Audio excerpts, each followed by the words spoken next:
This video is sponsored by Eduquest. Eduquest offers skill-based courses in digital marketing, stock market, coding and more. It provides self-paced and live classes with expert mentors. Gamified learning helps students practice with real-world projects. Courses are available in both Tamil and English. Get certified and boost your career with affordable combo offers. The struggle to find courses that truly speak your language, it's finally over. Welcome to EduQuest, where learning is made just for you.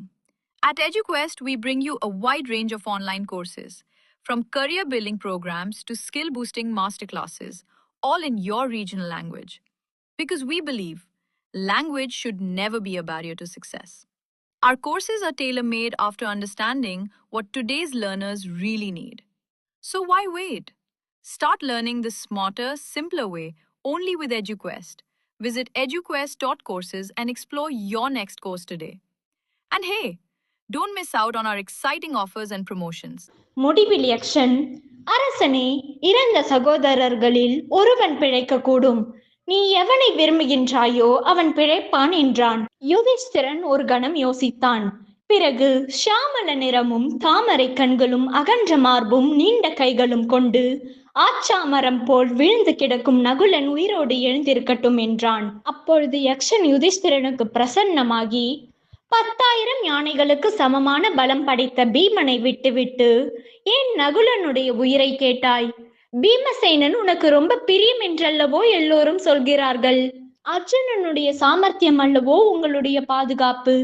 இவ்விருவரையும் விட்டுவிட்டு ஏன் நகுலன் பிழைத்தெழுந்திருக்க வேண்டும் என்று விரும்புகிறாய் என்று கேட்டான் யக்ஷன். யக்ஷனே, தர்மமே மனிதனை பாதுகாக்கிறது. பீமனும் அல்ல, அர்ஜுனனும் அல்ல. புறக்கணிக்கப்பட்டால் தர்மமே மனிதனை கொல்லுகிறது. என் பிதாவுக்கு குந்தியும் மாதிரியும் 2 மனைவிகள். நான் குந்திக்கு ஒரு புத்திரன் மிஞ்சினேன்.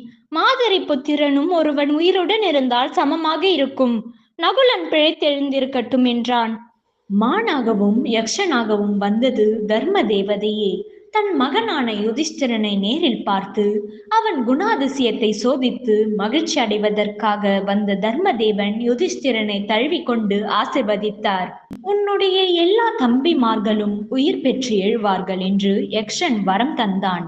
உன்னையும் உன் தம்பிமார்களையும் பகைவர்கள் யாரும் கண்டுபிடிக்க முடியாமல் உங்கள் தவத்தை வெற்றிகரமாகவே முடிப்பீர்கள் என்று தர்ம தேவதை யுதிஷ்டிரனுக்கு வரம் தந்து மறைந்தார். 12 வருஷ வனவாசம் முடிவதற்கு இன்னும் சில நாட்களே இருக்கின்றன. இனி 13வது வருஷத்தில் செய்து கழிக்க வேண்டிய மறைவு பிரதிஜையையும் சரியாகவே பூர்த்தியாகும். பாண்டவர்கள் வனவாசத்தின் கஷ்டங்களை பொறுத்தார்கள். அர்ஜுனன் தகப்பனான இந்திரனிடமிருந்து அஸ்திரங்களை அடைந்து திரும்பினான். பீமனும் அண்ணன் மாருதியை சௌகந்தி தடாகத்தில் சந்தித்தும் அவனை கட்டி அணைத்தும் பன்மடங்கு பலம் பெற்றுவிட்டான். நச்சி பொய்கை அண்டை யுதிஷ்டிரன் தன்னுடைய பிதாவான சாக்ஷாத் தர்ம தேவதையால் ஆலிங்கனம் செய்யப்பட்டு தகப்பனுக்கு தகுந்த புத்திரனாக விளங்கினான். தர்ம புத்திரன் தன் பிதாவை தரிசித்த இந்த புண்ணிய கதையை கேட்டவர்களுடைய மனமானது எந்த காலத்திலும் அதர்மத்தில் செல்லாது. மித்திர பேதத்திலும் பிறர் பொருளை கவர்வதிலும் தனக்கு உரிமை இல்லாத ஸ்திரியையாவது புருஷனையாவது கண்டு மயங்க மாட்டார்கள். அற்ப பொருட்களில் பற்றுதல் கொள்ள மாட்டார்கள் என்று இந்த யக்ஷ பிரச்சனை கதையை பற்றி ஜனமேஜய ராஜாவுக்கு வைஷம்பாயனர் சொல்லுகிறார்.